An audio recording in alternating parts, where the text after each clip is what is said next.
Welcome to another episode of Tactical Tuesday with Modern Milsim.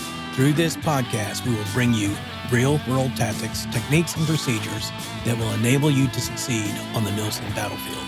It's time to make ready.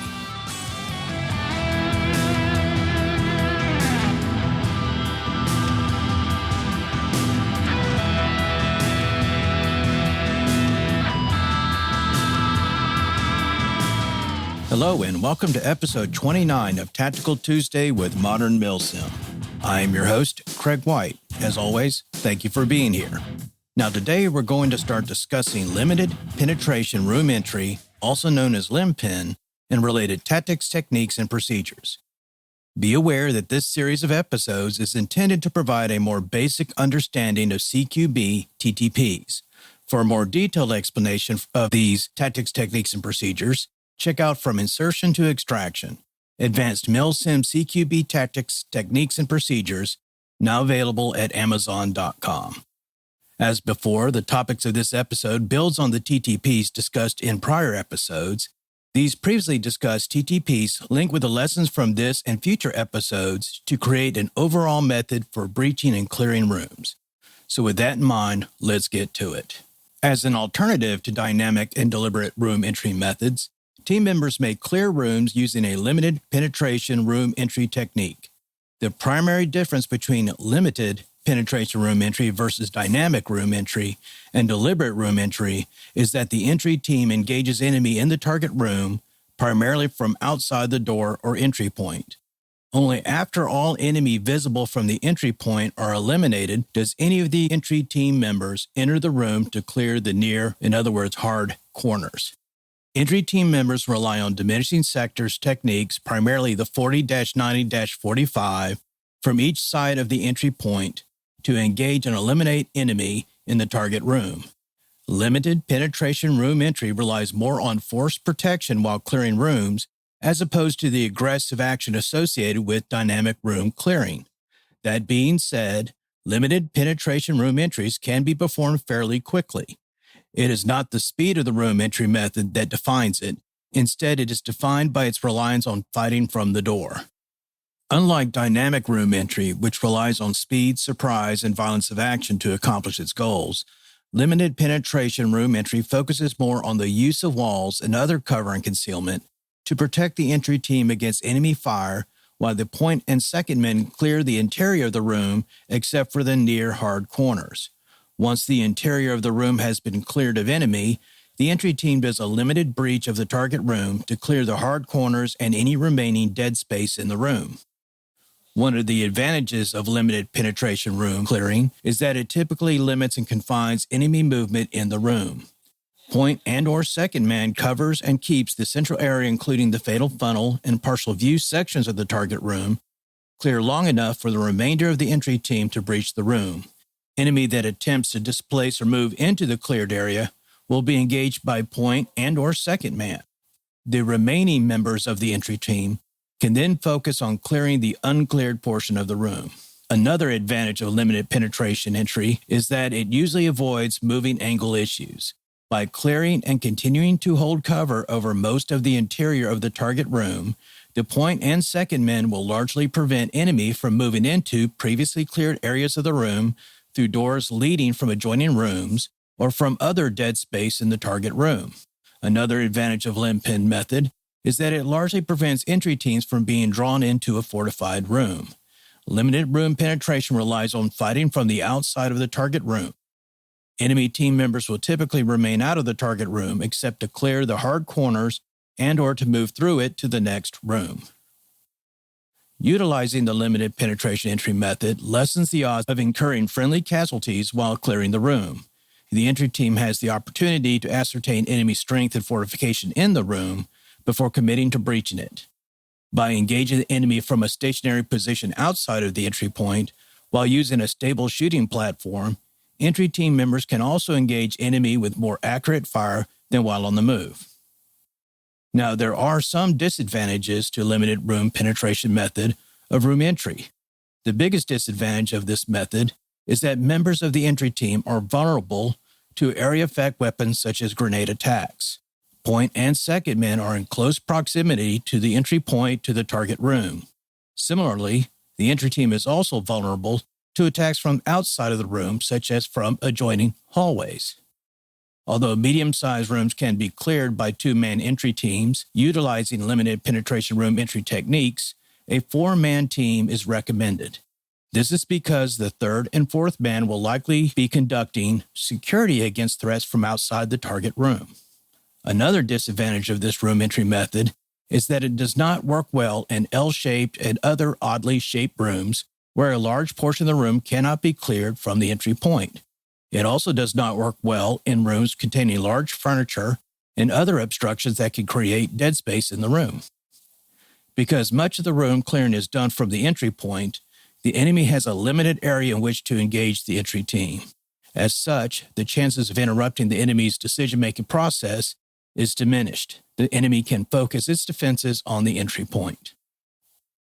As with the dynamic room entry and the deliberate room entry method, each member of the entry team, utilizing the limited penetration entry method, has specific responsibilities and must take specific actions during the breach of the target center-fed room. For purposes of illustrating these basic TTPs, each team member will be identified from the front to the rear of the stack in the following manner. First, there is the first/point man, then the second man, then the third man, and then finally the fourth man. So let's start by talking about point man entry. The point man should stack at a distance from the door that allows him to point his weapon at the door or entry point of the target room without his muzzle extending beyond the edge of it where it would be visible to the enemy. This allows the point man to cover the door and eliminate any enemy that decides to exit through it. Maintaining some standoff distance from the door or entry point can help avoid projecting shadows across them. When stacking up, the point man should stay off the wall. Upon receiving the required signal from second man, point man will move across, but not through the entry point to the target room, and will take a position against the outside wall and just outside of the opposite edge of the entry point. While in cover, point man will then clear as much of the target room as possible by using a pie slicing diminishing sector techniques such as the preferred 45-90-45 technique. Point man will then eliminate enemy threats in the target room as he acquires them. Point man will avoid exposing himself to enemy fire by only clearing the portions of the target room that he can see from a position of cover. He will rely on second man to clear the portion of the room that is out of his line of fire. Once point and second men have eliminated all enemy threats that are visible from their respective sides of the entry point, typically 90% of the room except for near corners, he or the second man will give the signal to breach the room using crisscross entry method. Typically, raising the weapon to high ready by point or second man is the signal for the other to enter the target room first. However, entry teams can formulate a different signal as part of their SOPs. So this brings us to second man entry. As point man moves across the entry point but not into the room, second man moves up to the near edge of the same entry point and proceeds to clear as much of the target room as possible using slicing the pie and diminishing sector techniques. As before, the 45-90-45 technique is preferred for this type of room entry method. Second man will then eliminate enemy threats in the room as he acquires them. Like the point man, second man will avoid exposing himself to enemy fire by only clearing the portions of the room that he can see from his position of cover. He will then rely on the point man to clear the portion of the room that is out of his line of fire. So now let's talk about third and fourth man entry. Initially, third and fourth men provide security for point and second men from threats outside of the target room.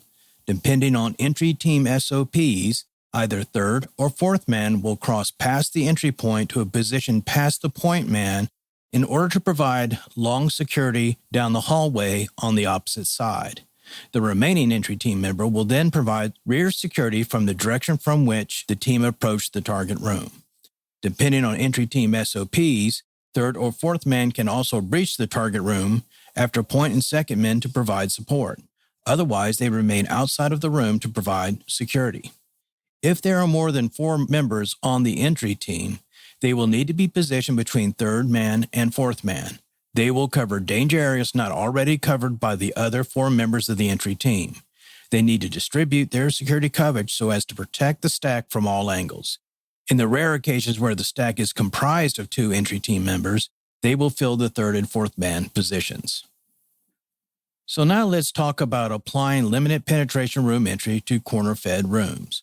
Corner-fed rooms are typically easier to analyze from the door than center-fed rooms.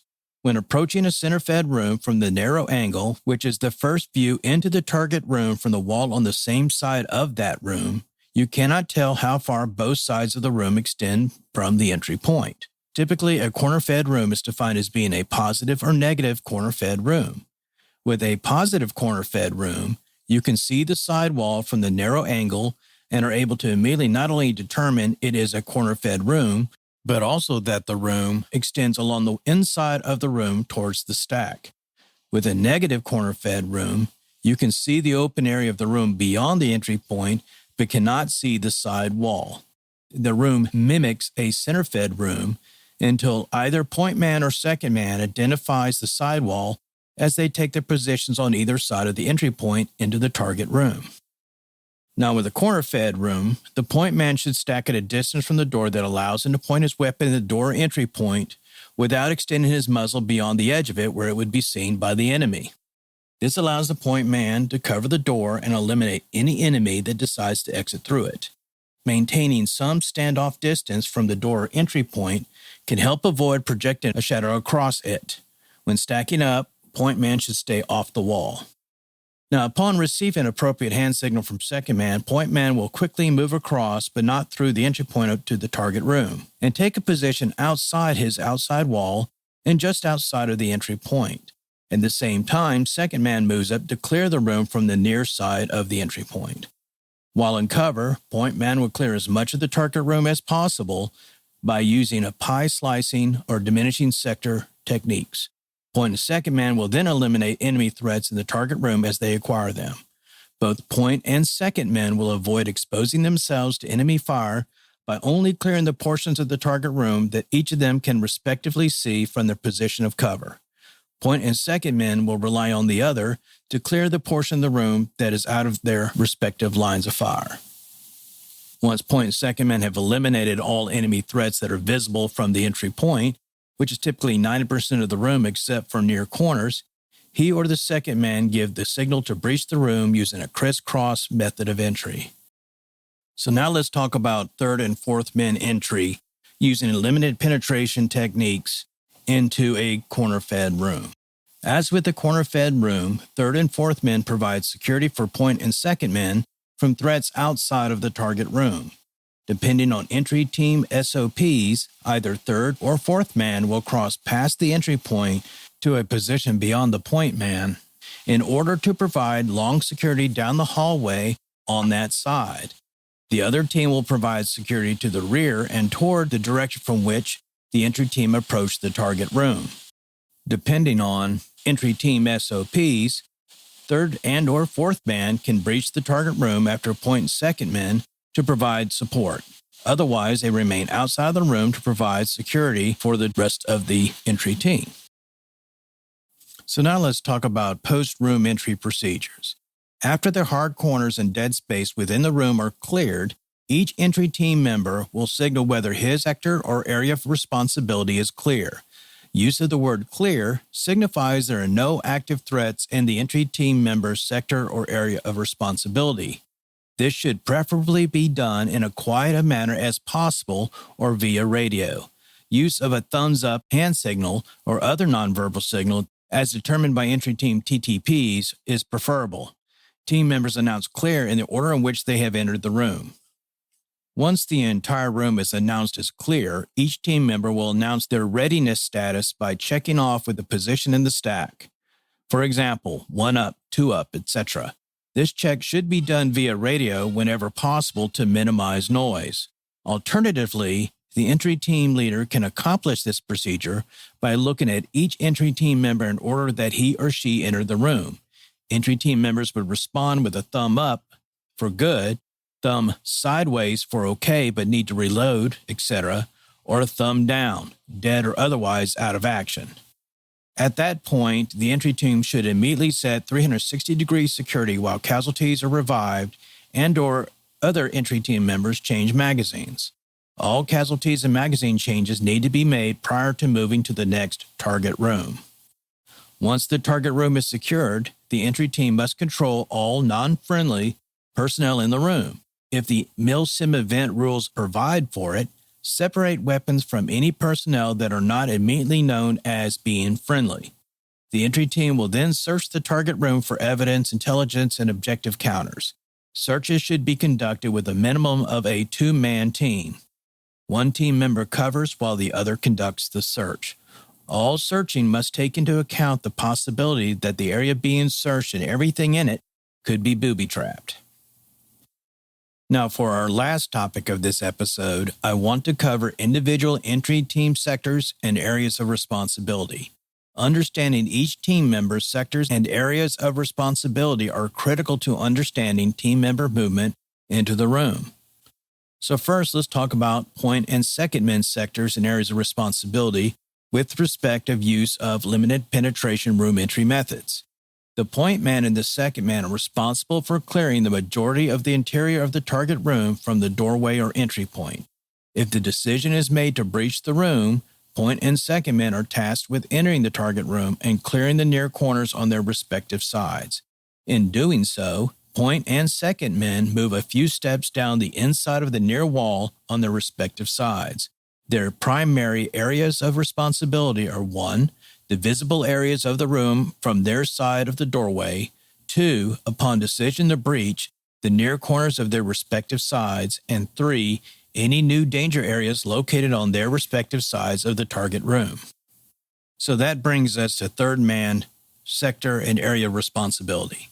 The third man provides outside security for both the first and second men. Should the decision be made to breach the target room, third man moves up into the room, but remains near the doorway between the first and fourth man. His sector or area of responsibility is to clear and cover the center of the room and any danger areas deep in the room.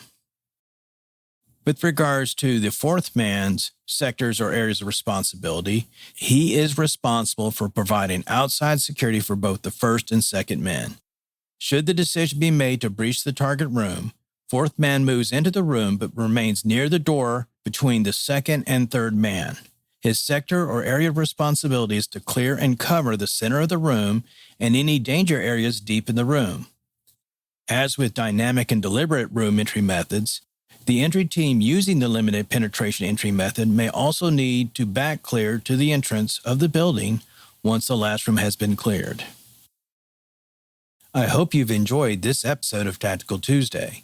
Tune in for our next episode when we're going to continue our discussion of tactics, techniques, and procedures related to limited penetration room clearing, or LIMPEN for short, including possible problem areas and variations in LIMPEN TTPs. If you have any topics you would like to see covered in future episodes of Tactical Tuesday, please let us know by posting it on the Modern Milsim Facebook page. If it's not one of the topics that we already plan to cover, we will likely add it to our ever-growing topic list. If you like this podcast, please subscribe to it on Apple Podcast, Spotify, Google Podcasts, as well as on many other podcast directories. As always, thank you for your support, and I'll see you at our next episode. See you then.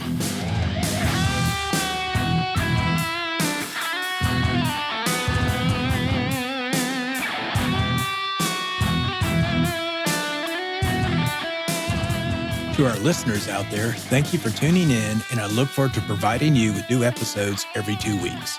If you like what you're hearing on this podcast, please subscribe and provide us with a review. We want to know what you like and how we can improve.